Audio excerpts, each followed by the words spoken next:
Hey everyone, this is आशा दुबे। आज के इस सेशन में हम करने वाले हैं क्लास 10th का चैप्टर 15 आवर एनवायरनमेंट का एक one shot quick revision. One shot revision start करने से पहले चैप्टर का जो नेम है आवर एनवायरनमेंट, इससे भी क्वेश्चन प्रीवियस ईयर में पूछा गया। कई बार होता है कि ऐसा हम नहीं सोच पाते हैं कि जो हमारा चैप्टर नेम है उससे भी कुछ ना कुछ क्वेश्चन बन सकते हैं। तो सबसे पहली चीज हम समझेंगे कि इन्वायरमेंट का मतलब होता क्या है।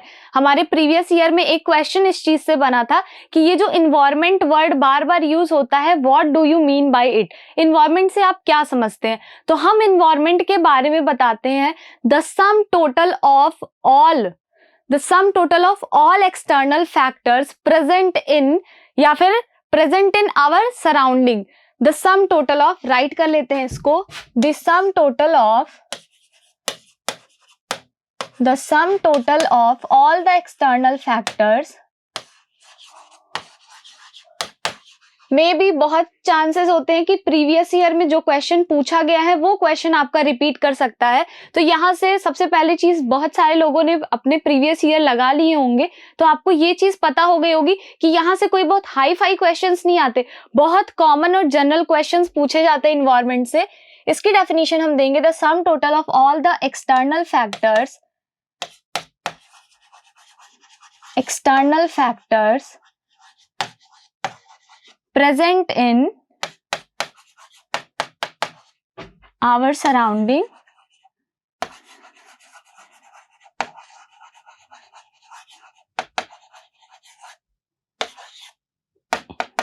influence the life of organism। बस आपको अपने लैंग्वेज में कोई भी इससे रिलेटेड चीज लिख देनी है कि जो भी हमारे सराउंडिंग में, हमारे अगल बगल ऐसे फैक्टर जो एक लिविंग ऑर्गेनिज्म के लाइफ को अफेक्ट करते हो, इन्फ्लुएंस करते हो, that is called environment. Environment में आपको चीजें क्या क्या पढ़नी है। इन्वायरमेंट में सबसे पहला चीज हमें पढ़ना होता है अबाउट द इकोलॉजी। क्या होती है इकोलॉजी? हम जो भी टॉपिक्स पढ़ेंगे वो सब कुछ इकोलॉजी के अंदर आता है। इकोलॉजी ये एक ब्रांच ऑफ साइंस है जो डील करती है with organisms and their surrounding.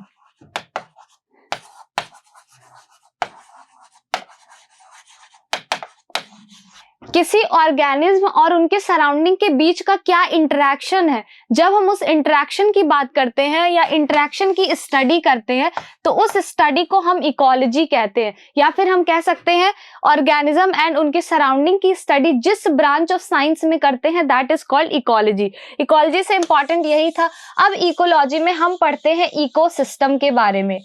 तो बेसिकली इकोसिस्टम है क्या? इकोसिस्टम भी डेफिनेशंस आपसे पूछी जा सकती है क्योंकि जनरल क्वेश्चंस आते हैं। तो इकोसिस्टम बेसिकली एक कम्युनिटी है जहां पे अलग अलग वैरायटी के पीपल्स रहते हैं या फिर अलग अलग वैरायटी के ऑर्गेनिजम्स रहते हैं। यहाँ पे क्या है टर्म इको, ये जो इको वर्ड है, इको का मतलब है पार्ट ऑफ वर्ल्ड। ये जो हमारा वर्ल्ड है इसका एक पार्ट, दिस इज इको। और अगर हम सिस्टम की बात करते हैं तो वो उनकी हो गई community. System refers to coordinating unit या फिर कम्युनिटी। इकोसिस्टम को डिफाइन करना हुआ तो a community of organisms and their physical environment interacting together. जो ऑर्गेनिज्म है या और उनका जो इन्वायरमेंट है वो साथ में कैसे इंटरैक्ट कर रहा है, इसी चीज को हम बोलते हैं इकोसिस्टम। जैसे यहाँ पे आप देख सकते हैं ये पूरी एक कम्युनिटी दी है, यहाँ पे ह्यूमन भी होगा या फिर उनसे रिलेटेड, उनकी लाइफ से रिलेटेड चीजें होंगी। डिकम्पोजर्स दिए हुए हैं, प्रोड्यूसर्स हैं, कंज्यूमर्स हैं। तो डिफरेंट लेवल के ऑर्गेनिजम्स यहाँ पे दिए हैं। ये सारे जो अलग अलग तरह के ऑर्गेनिजम्स एक ही सिस्टम में दिख रहे हैं, चाहे वो फिजिकल इन्वायरमेंट हो गया या फिर हम ऑर्गेनिज्म, लिविंग ऑर्गेनिज्म की बात कर ले। तो ये जो इतनी सारी चीजें एक कम्युनिटी में प्रेजेंट है, इसी कम्युनिटी को हम इकोसिस्टम बोलते हैं।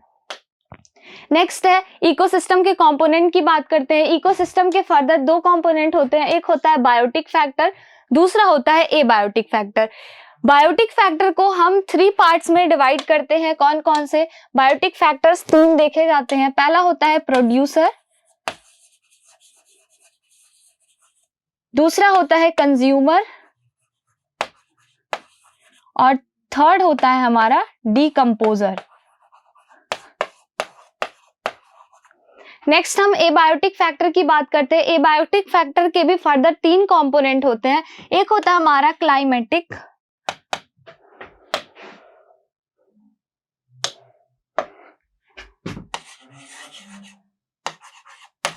एक होता है क्लाइमेटिक कंपोनेंट,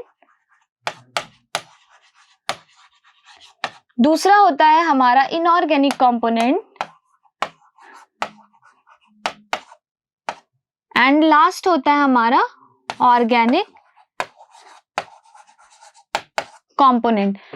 बायोटिक फैक्टर्स के 3 कंपोनेंट होते हैं, एक प्रोड्यूसर है, कंज्यूमर है, एंड होता है हमारा डिकम्पोजर। प्रोड्यूसर हम बचपन से पढ़ते आ रहे हैं, हमेशा प्लांट्स ही रहे हैं। कंज्यूमर जो डायरेक्टली या इनडायरेक्टली प्लांट्स पे डिपेंड होगा फॉर देयर फूड, और डिकम्पोजर वो होते हैं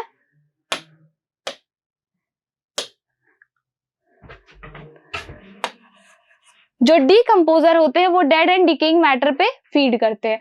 फिर हमारा आता है एबायोटिक फैक्टर, जिसमें क्लाइमेटिक कंपोनेंट होता है। क्लाइमेटिक कंपोनेंट में हमारा लाइट आ गया, वाटर आ गया, या फिर हम बात करें टेम्परेचर की, सॉइल की, तो ये सारे हमारे क्लाइमेटिक कंपोनेंट होते हैं। इनऑर्गेनिक कंपोनेंट्स की बात करते हैं तो बहुत सारी गैसेस, बहुत सारे मिनरल्स होते हैं, जैसे कार्बन डाइऑक्साइड हो गया, नाइट्रोजन हो गया, ऑक्सीजन हो गया, फास्फोरस की हम बात करें, कैल्शियम की बात करें, ये सारे इनऑर्गेनिक कंपोनेंट होते हैं जो एबायोटिक फैक्टर में आते हैं। और आता है फिर हमारा ऑर्गेनिक कंपोनेंट। ऑर्गेनिक कंपोनेंट में हम कार्बोहाइड्रेट की बात कर ले, फैट की बात कर ले, कुछ प्रोटीन्स होते हैं, न्यूक्लिक एसिड हो गए, लिपिड्स हो गए, इनकी हम बात करते हैं। फिर इकोसिस्टम कंपोनेंट के बाद हम बात करते हैं इकोसिस्टम के टाइप की। तो फर्दर इकोसिस्टम के भी 2 टाइप होते हैं, एक होता है नेचुरल इकोसिस्टम, दूसरा होता है आर्टिफिशियल इकोसिस्टम। नेचुरल इकोसिस्टम के फर्दर कई सारे पार्ट्स हैं, आर्टिफिशियल इकोसिस्टम ये अभी तक फर्दर इनके कई पार्ट्स नहीं देखे गए। तो नेचुरल इकोसिस्टम की अगर हम बात करते हैं, जो इकोसिस्टम नेचर ने क्रिएट किया हुआ है वो हो गया नेचुरल इकोसिस्टम। जैसे ओशियंस हो गए, पॉन्ड हो गया, हम लेक की बात करते हैं, फॉरेस्ट की बात कर ले, तो ये सारे जो इकोसिस्टम हैं, इन इकोसिस्टम को हम नेचुरल इकोसिस्टम कहते हैं। वहीं पे मैन मेड जो इकोसिस्टम है दैट इज आर्टिफिशियल इकोसिस्टम। इसमें हम एक्वेरियम की बात कर ले या फिर क्रॉप फील्ड्स की बात कर लेते हैं, फिर हम गार्डन्स की बात करते हैं, तो ये सारे हमारे आर्टिफिशियल इकोसिस्टम में आते हैं। डैम्स भी एक आर्टिफिशियल इकोसिस्टम है। आपसे कहीं कहीं पे 1 मार्क्स के 2 मार्क्स के क्वेश्चंस बनते हैं कि 2-4 एग्जाम्पल आप आर्टिफिशियल इकोसिस्टम के दीजिए। क्रॉप फील्ड से प्रीवियस ईयर में बहुत सारे क्वेश्चंस आए हैं, तो क्रॉप फील्ड आपके लिए इंपॉर्टेंट है। तो कुछ ऐसे टॉपिक्स हैं जिन टॉपिक्स को आपको इग्नोर नहीं करना, बहुत माइन्यूट सा टॉपिक है, कौन जा रहा है देखने की क्रॉप फील्ड इतना इंपॉर्टेंट हो सकता है, ऐसा एक एग्जाम्पल ही दिया हुआ है। लेकिन क्रॉप फील्ड से प्रीवियस ईयर में 2023 और 2021 में बैक टू बैक क्वेश्चंस यहाँ से पूछे गए हैं। नेचुरल इकोसिस्टम क्या होता है? एक natural unit consisting of all plant, animal and micro organism. Natural ecosystem में प्लांट्स होंगे, एनिमल्स होंगे और सारे माइक्रो ऑर्गेनिजम्स लिए जाते हैं। एक ऐसा place where plant and animals are dependent upon one another, जहां प्लांट एनिमल पे डिपेंड करेगा और एनिमल प्लांट पे डिपेंड करेगा, that place is known as natural ecosystem. Artificial ecosystem की बात करते हैं, are created by human beings where management balance of the nature is disturb regularly. Common सी बात है कि जिस चीज को मैन क्रिएट कर रहा है, ठीक है, मैन ने क्रिएट किया, तो कुछ ना कुछ वो डिसबैलेंस करेगा, क्योंकि नेचर के अगेंस्ट जाके आप जब कोई काम कर रहे हो, मींस क्या है, नेचर को डिसबैलेंस कर रहे हो, नेचर का जो बैलेंस है उसको आप डिस्टर्ब कर रहे हो। फिर अगर एग्जांपल्स की हम बात करते हैं, शुगर केन हो गया, राइस फील्ड हो गया, wheat garden, dam and aquariums, ये सारे होते हैं हमारे artificial ecosystem. The basic biotic and abiotic component are defined by man in artificial ecosystem. हाँ, ये भी चीज है कि हम नेचुरल इकोसिस्टम से बायोटिक कंपोनेंट क्या है, एबायोटिक कंपोनेंट क्या है, इनकी डेफिनेशन नहीं दे सकते थे, लेकिन आर्टिफिशियल इकोसिस्टम से आप क्लियरली बता सकते हो what is biotic component and what is abiotic component. Next है हमारा टॉपिक बायोटिक कंपोनेंट के बारे में हम बात कर रहे थे। इनके 3 पार्ट्स है, प्रोड्यूसर है, कंज्यूमर है, डिकम्पोजर है। प्रोड्यूसर जहां पे सारे प्लांट्स आ गए, मींस क्या है, सनलाइट को इन्होंने लिया और सनलाइट से खुद का producers prepare their own food. अब यहाँ से क्या कर रहे हैं, ये खुद का फूड प्रिपेयर कर रहे हैं, जो खुद की लाइफ एक्टिविटीज है ये किसी और पे डिपेंड नहीं करेंगे। इन्होंने सनलाइट लिया, फोटोसिंथेसिस प्रोसेस करा और फोटोसिंथेसिस प्रोसेस करने के बाद ये अपना फूड खुद प्रिपेयर कर रहे हैं। अब कंज्यूमर की बात आती है, तो ये जो कंज्यूमर्स होते हैं ये डिपेंड होते हैं प्रोड्यूसर्स पे। तो कंज्यूमर्स की डेफिनेशन अगर आपको देनी हो तो they depend on producers directly और इनडायरेक्टली। फिर अब बात आती है हमारे डीकम्पोजर्स की, तो डीकम्पोजर्स प्लांट पे भी डिपेंड, प्रोड्यूसर पे भी डिपेंड करेगा, कंज्यूमर पे भी डिपेंड करेगा। मीन्स क्या है, इनको ये नहीं देखना है कि ये प्लांट है या ये एनिमल है, इनको ये देखना है कि वो डेड है, तो ये डेड और डिकेइंग मैटर पे ही फीड करते हैं हमारे डीकम्पोजर्स। फिर हम बात करते हैं फूड चेन के बारे में। फूड चेन क्या हो गया, अगर कॉमन से डेफिनेशन दी जाए तो हम फोर्थ फिफ्थ से ये चीज पढ़ते आ रहे हैं कि क्या हुआ कि एक हमारा प्यारा सा पौधा था, उस पौधे को खाया बकरी ने, बकरी को अब आके कोई और जानवर खाएगा और उस जानवर को कुछ और खाएगा, ठीक है। फिर आती है लास्ट में ईगल, उसको लेके चली जाती है। तो यहाँ पे क्या हुआ, ये जो सीरीज हम पढ़ रहे होते हैं डिपेंडेंसी का एक दूसरे के ऊपर, ठीक है, जो फूड के लिए डिपेंडेंसी है एक एनिमल का दूसरे एनिमल के ऊपर, इसी चीज को हम क्या बोलते हैं, food chain. The flow of nutrient and energy from one organisms to another at different trophic level forms a food chain। जैसे एक ऑर्गेनिज्म का दूसरे ऑर्गेनिज्म पे dependency for the food purpose, nutrient के लिए ही ये इस पे डिपेंड है, ये इन पे डिपेंड है, ये इन पे डिपेंड कर रहे हैं और ये इन पे डिपेंड कर रहे हैं। मीन्स क्या है कि एक दूसरे को ये फीड करेंगे। तो ये जो चेन बन रही है, इस चेन को हम बोलते हैं हमारा फूड चेन। अब फूड चेन का एक कॉम्प्लेक्स प्रोसेस आता है, फूड चेन हो गया, फूड वेब हो गया, ये इकोसिस्टम को हमारे स्टेबिलिटी प्रोवाइड करते हैं। अगर ये चीज ना हो तो इस इकोसिस्टम में बहुत ज्यादा अनस्टेबिलिटी आ जाएगी। तो फूड चेन से इकोसिस्टम स्टेबल नहीं होता है, ये प्रोसेस है, एक मेथड है। लेकिन क्या है, जब फूड चेन का बहुत सारा नेटवर्क बन जाता है और वही चीजें जो यहाँ पे, जैसे मान लो ग्रास को सिर्फ ग्रास होपर ने खाया, फिर ग्रास होपर को माइस खाएगी, तो यहाँ पे क्या हो गया कि फिर से कोई एक और आ गया यहाँ पे कंज्यूमर और इसने ग्रास होपर को खाया, फर्दर माइस को ये खा रहे थे, माइस को खाने वाला कोई और आ गया, फिर डिकम्पोजर तो सब पे डिकम्पोज कर सकते हैं। तो यहाँ से ये जो चेन बन रही है कि कौन किसको खाएगा, ठीक है, तो ये चीज हम पढ़ते हैं फूड वेब के अंदर, जब इसी फूड चेन का एक कॉम्प्लेक्स नेटवर्क बन जाता है, एक दूसरे के ऊपर इंटरकनेक्टेड हो जाते हैं for food purpose. Food web की हम बात कर रहे थे, जैसे मान लो ये रहा हमारा प्रोड्यूसर ने प्रोड्यूस किया, अब बारी आती है कौन कौन कंज्यूम करने वाला है इसको। तो यहाँ से ये रहा ग्रास होपर, ये खा रहा था इसको आराम से, ठीक है, लिया, फिर ये इनको खा रहे थे, ये तो हम नॉर्मल फूड चेन जान रहे थे, ये हमारा था फूड चेन, एक सिंपल सा फूड चेन। आप देखो तो आपको दिख रहा होगा, ये था हमारा फूड चेन। लेकिन अब इसमें हम देखते हैं कैसे एक दूसरे से इंटरकनेक्टेड हैं। इनको ये खा रहे थे, फिर अचानक से देखो इसको खाने के लिए दो लोग आए, ये था ग्रास होपर को पहले माइस खाता था, फूड चेन में हमने देखा हुआ था, लेकिन यहाँ पे इस पे फीड कर रहा है ये भी, फिर इनको ये इसको भी फीड कर रहा है, ये इसको भी फीड कर रहा है, और फिर देखो इन्हीं के चीजों को ये भी फीड कर रहा है। तो मीन्स क्या हो गया कि एक एनिमल को या फिर एक जो प्रोडक्ट है, ठीक, उस पे फीड करने वाले कई सारे और ऑर्गेनिजम्स आ जाते हैं। तो यहाँ पे जो ये नेटवर्क क्रिएट हो जाता है, कॉम्प्लेक्स है, लेकिन हमारे इकोसिस्टम को स्टेबिलिटी प्रोवाइड फूड वेब से ही होती है, फूड चेन से नहीं। अगर आपसे डिफरेंस आता है तो बहुत कॉमन से डिफरेंस है कि food chain and food web में आप डिफरेंस लिखो। एंड ये क्वेश्चंस डेफिनेटली पूछे जाते हैं एग्जाम में कि food chain and food web अगर एक ही तरीके का है तो दोनों में डिफरेंस क्या होती है। बहुत माइन्यूट से डिफरेंस है, लेकिन वो भी इंपॉर्टेंट है। वो क्या है, वो एक सीरीज है सिंपल, ये एक पूरा नेटवर्क है, वो स्टेबिलिटी इकोसिस्टम को प्रोवाइड नहीं करता है, फूड वेब इकोसिस्टम को स्टेबिलिटी प्रोवाइड करेगा। नेक्स्ट हम बात करते हैं फ्लो ऑफ एनर्जी की।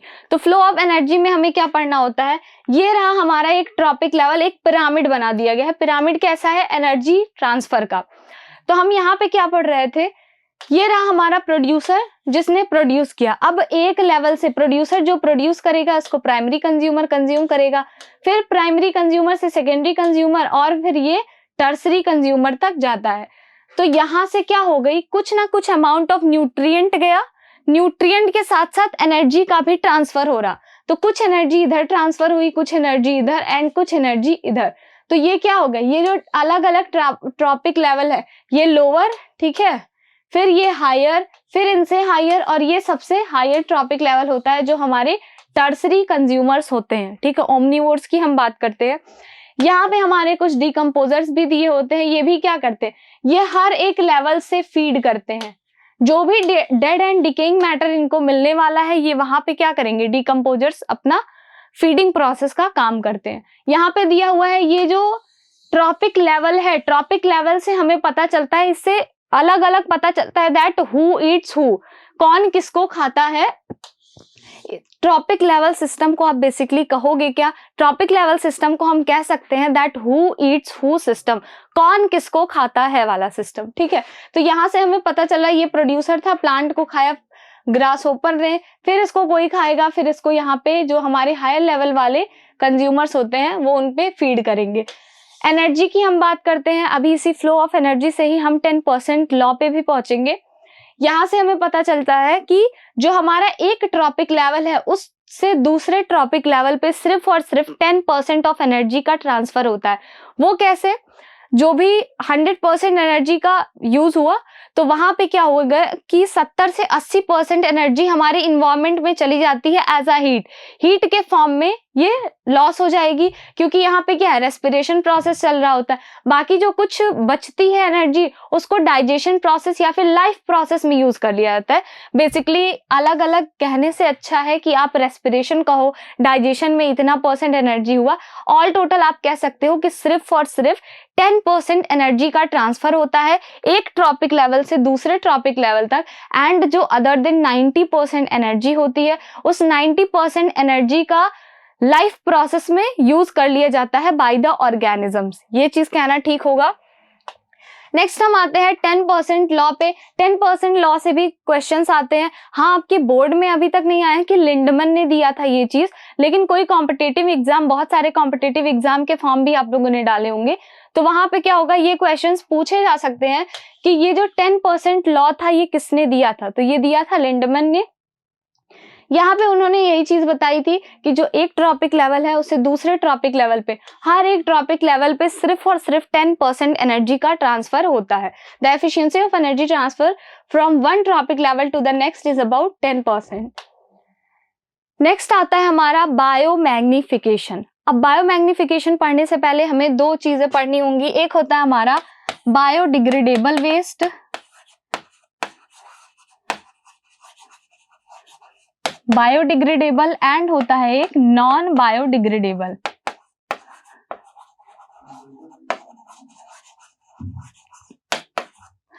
बायोडिग्रेडेबल वेस्ट क्या होता है, ऐसे वेस्ट है जिनको आप बाद में रिसाइकिल करो, रीयूज करो या फिर रिड्यूस कर सकते हो, या हम बात करते हैं ये इजीली डिकम्पोज हो जाते हैं। ठीक है, डिकम्पोज हो गए मीन्स क्या है, ये इन्वायरमेंट के लिए, हमारी हेल्थ के लिए किसी भी तरह से ये हार्मफुल नहीं है। लेकिन प्रॉब्लम कहाँ आती है, नॉन बायोडिग्रेडेबल में।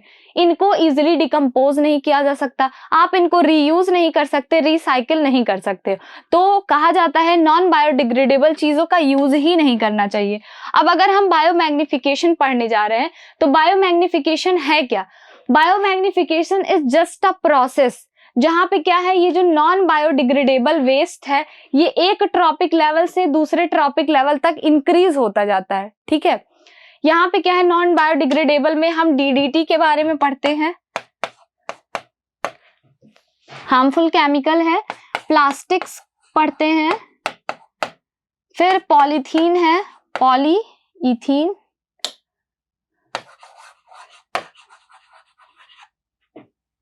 केमिस्ट्री में आपने पढ़ा होगा इसको कैसे कंस्ट्रक्ट करते हैं। ठीक है, ये पॉलीथीन हो गया, एंड जो हमारा ग्लास वेस्ट होता है ये सारे हमारे क्या हो गए, नॉन बायोडिग्रेडेबल वेस्ट हो गए। इनको इजीली डिकम्पोज नहीं किया जा सकता। ये क्या होते हैं कि कितना भी इनको डिकम्पोज कर लो, ये हमारे इन्वायरमेंट में कुछ ना कुछ हार्मफुल इफेक्ट करने के लिए रह जाते हैं। तो यहाँ पे बायो मैग्निफिकेशन में आपके सिलेबस में क्या है, द राइज और increase in the contaminated substance caused by the toxicating environment. यहाँ से बेसिकली है क्या, सपोज दैट एक केमिकल था, या इसको समझने से पहले हम समझते हैं कि हम अपने लाइफ को सरवाइव कराने के लिए बहुत सारे क्रॉप फील्ड्स वगैरह अभी हमने पढ़ा कि आर्टिफिशियल इकोसिस्टम है, उसमें क्या है, जो गेहूं है, चावल है, या जो भी हम खेती करते हैं उसमें बहुत सारे पेस्टिसाइड्स का यूज करते हैं, अलग अलग केमिकल्स का यूज करेंगे, उस केमिकल में बहुत सारी हार्मफुल चीजें भी होती हैं। तो अब जब हमारा जो भी क्रॉप है वो फाइनली हो जाता है तो उसको यूज करने से पहले हम उसको अच्छे से वॉश करते हैं। वॉश करने के बाद क्या है, वो जो पानी है, पानी में चला गया वो सारा कुछ, पानी में जो केमिकल्स हैं वो या तो सॉइल में जाएंगे या फिर पानी में ही रह जाते हैं। तो यहाँ से क्या होता है, जो पानी में रह जाते हैं केमिकल्स, उनसे क्या है, पहले ये पार्ट्स पर बिलियन में होते हैं, पीपीबी में, अमाउंट कम है। तो ये चीज क्या हुआ, जो भी हमने वॉश किया वो कहाँ गया, वो पानी में गया। तो पानी में जाने के बाद फिर इसको कंज्यूम किया प्रोड्यूसर ने। ऑब्वियस सी बात है, चाहे हम टेरेस्ट्रियल इकोसिस्टम की बात करें या फिर हम एक्वाटिक इकोसिस्टम की बात करें, टेरेस्ट्रियल एंड एक्वाटिक इकोसिस्टम दोनों में हमारे प्रोड्यूसर्स कुछ ना कुछ ग्रीन प्लांट्स होते हैं। हमें पता है वाटर में भी ऐसे कुछ प्रेजेंट होते हैं। तो वाटर में क्या हुआ, पहले जो भी चीजें वॉश की वो पानी में गया, पानी में जाने के बाद यहाँ पे प्रोड्यूसर्स हैं, प्रोड्यूसर के पास गया। अब ये जो अमाउंट बढ़ा, ये बढ़ा पार्ट्स पर मिलियन में। हम यहाँ पे DDT के बारे में बात कर रहे हैं, एक हार्मफुल केमिकल है हमारा। अब वो DDT का अमाउंट बढ़ा प्रोड्यूसर से, प्रोड्यूसर को कंज्यूम करने के लिए आ गए जू प्लैंकटन। अब जू प्लैंकटन में वापस से ये चीज जाएगी, थोड़ा अमाउंट फिर बढ़ेगा। जू प्लैंकटन से छोटी छोटी जो मछलियां होती है उनके अंदर गया, तो मछलियों में गया। अब पानी में ये मछली है, छोटी वाली मछली, जू प्लैंकटन को मछली ने खाया, मछली के अंदर चला गया, वो पार्ट्स पर मिलियन होके अमाउंट धीरे धीरे बढ़ता जाता है। फिर स्मॉल फिश से छोटी मछली को बड़ी मछली खाएगी, बड़ी मछली को फिर आती है बर्ड्स खा लेती है, ठीक है। तो यहाँ पे क्या हुआ, धीरे धीरे एक अमाउंट क्या हो रहा है, एक ट्रॉपिक लेवल से दूसरे ट्रॉपिक लेवल तक ये चीजें इंक्रीज हो रही हैं, ठीक। कुछ टाइम तक रहेंगी बॉडी में, फिर वो इंक्रीज होंगी, अपना इफेक्ट दिखाएंगी। और यहाँ पे क्या होगा, हमें इसका डिसएडवांटेज क्या चीज है, बेसिकली डिसएडवांटेज हम देखते हैं कि हमें पता है जो एग होता है बर्ड का एग कैल्शियम से बना होता है, तो उसकी जो ऊपर की लेयरिंग होती है वो टफ लेयरिंग होती है, कैल्शियम की बनी है। और DDT कैल्शियम की एफिशिएंसी को कम कर देता है। DDT का एक हार्मफुल इफेक्ट है कि ये कैल्शियम की एफिशिएंसी को कम करेगा।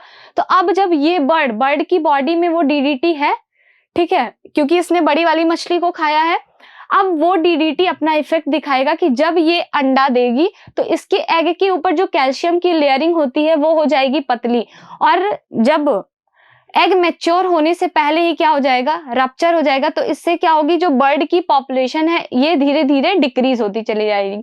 तो यहाँ पे हम बायोमैग्निफिकेशन में देखते हैं कि कैसे कोई हार्मफुल सब्सटेंस है वो किसी की पॉपुलेशन को अफेक्ट कर सकता है। नेक्स्ट टॉपिक है हमारा ओजोन लेयर के बारे में।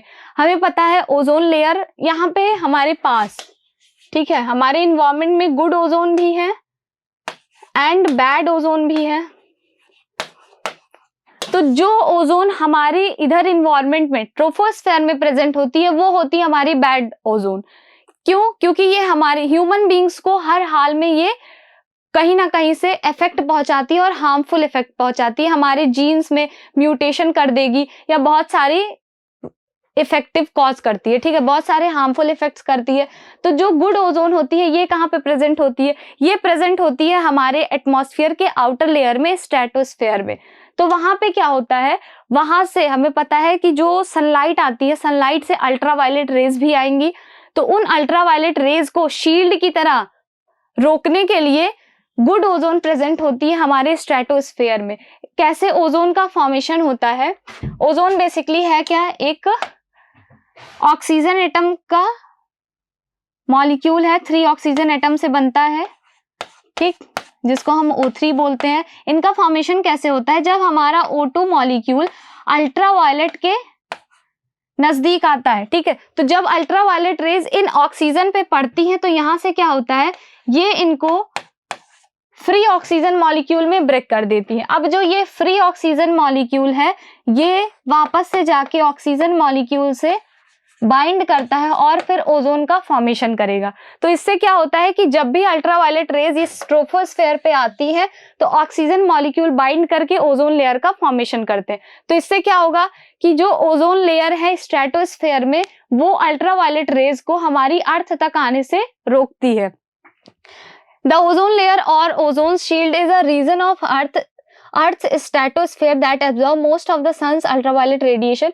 It contains a higher concentration. ठीक है, अब ओजोन लेयर की इतनी अच्छाई हो गई, लेकिन हमारी कुछ रीजन की वजह से, ठीक है, हमारी कुछ आदतों की वजह से या जो हम यूज करते हैं अपने इस एनवायरनमेंट में अपनी लाइफ को सस्टेनेबल बनाने के लिए, वो सारी जो भी केमिकल्स सिक्रीट होते हैं, जो भी केमिकल्स निकल रहे होते हैं फैक्ट्री से, या हम फ्रीज का यूज करते हैं, एयर कंडीशनर का यूज करते हैं, तो इन सारी चीजों से एक गैस निकलती है that is chlorofluorocarbon, CFC gas. वो सबसे ज्यादा ओजोन लेयर को हार्म करने के लिए रीजन बन रही है, ठीक है। यहाँ पे क्या है, हम ओजोन डिप्लीशन की बात करते हैं जो ओजोन लेयर को अफेक्ट करे। ओजोन लेयर में क्या हो रहा है, इस टाइम होल देखे जाते हैं, ओजोन लेयर का जो क्षरण हो रहा है, ठीक है, दैट डिप्लीशन, इसी को हम बोलते हैं ओजोन डिप्लीशन। यहाँ से क्या होता है, बहुत सारी ऐसी हार्मफुल गैसेस हैं जो इस ट्रोफोस्फेयर से स्ट्रेटोस्फेयर तक जाती हैं, हमारे इन्वायरमेंट में वो केमिकल्स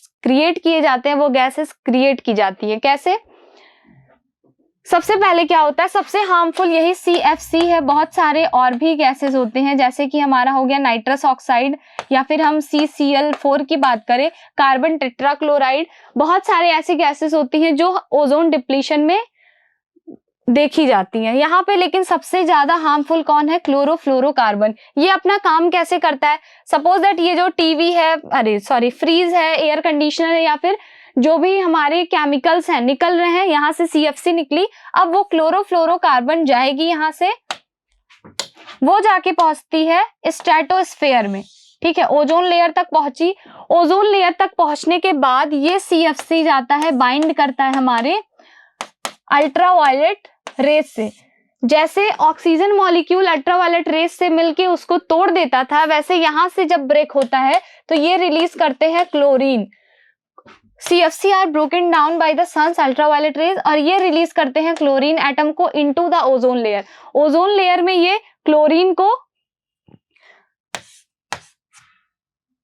रिलीज करेंगे, और क्लोरीन रिलीज होने के बाद ये O3 को बनने ही नहीं देता है। Active chlorine atoms break down the ozone molecule causing ozone layer depletion. ये क्या करेंगे, जब भी हमारा ऑक्सीजन मॉलिक्यूल जाता है O3 बनाने के लिए, तो वहां से ओजोन का फॉर्मेशन ही नहीं हो पाता है। तो क्या होगा, यहाँ से जब ओजोन का फॉर्मेशन ही नहीं हो पाएगा तो कैसे अल्ट्रावायलेट रेज को रोकेगा कौन, तो यही चीज कॉज कर रहे हैं ओजोन लेयर डिप्लीशन को।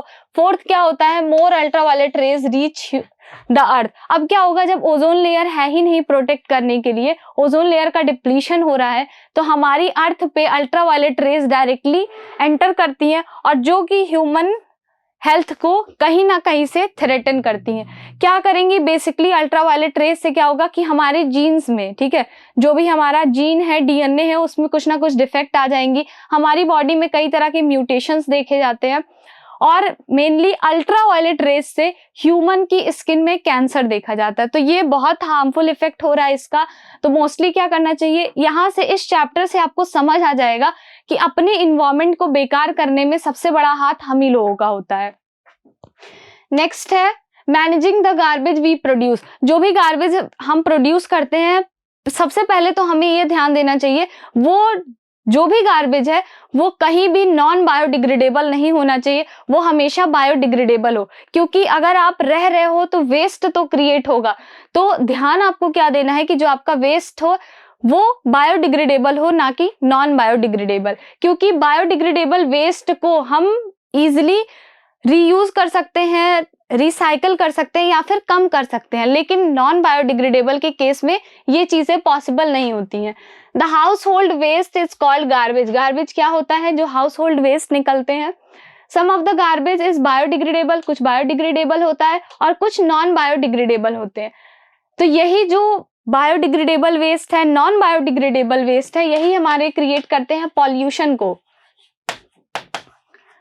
पॉल्यूशन कहाँ कहाँ हो सकता है? एयर में हो सकता है, इस तरह के पॉल्यूशन जो गार्बेज से आते हैं, वाटर में हो सकता है, सॉइल में हो सकता है।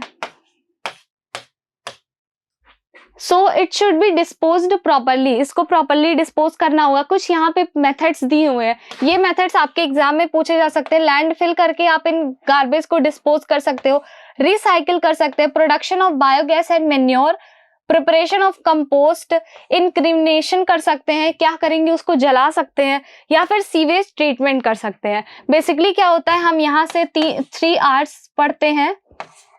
क्या होता है, एक रिसाइकल होगा, रीयूज होता है एंड रिड्यूस होता है। जो भी चीजें हैं, जो भी वेस्ट बन रहा है उसको रिड्यूस करो, कम कर सकते हो, या फिर रिसाइकल कर लीजिए, तो इससे भी वेस्ट प्रोड्यूस नहीं होगा ज्यादा। और जो भी वेस्ट बन रहा है उसको आप क्या करो, वापस से रीयूज कर लो, तो हमारा इन्वायरमेंट इससे फाइनली क्लीन रहने वाला है। तो this is the end of our session. I hope आपको क्लियर होगी। तो फटाफट से अगर सेशन पसंद आया हो तो लाइक कर दो, सब्सक्राइब कर दो। आज के लिए इतना ही। Thank you so much.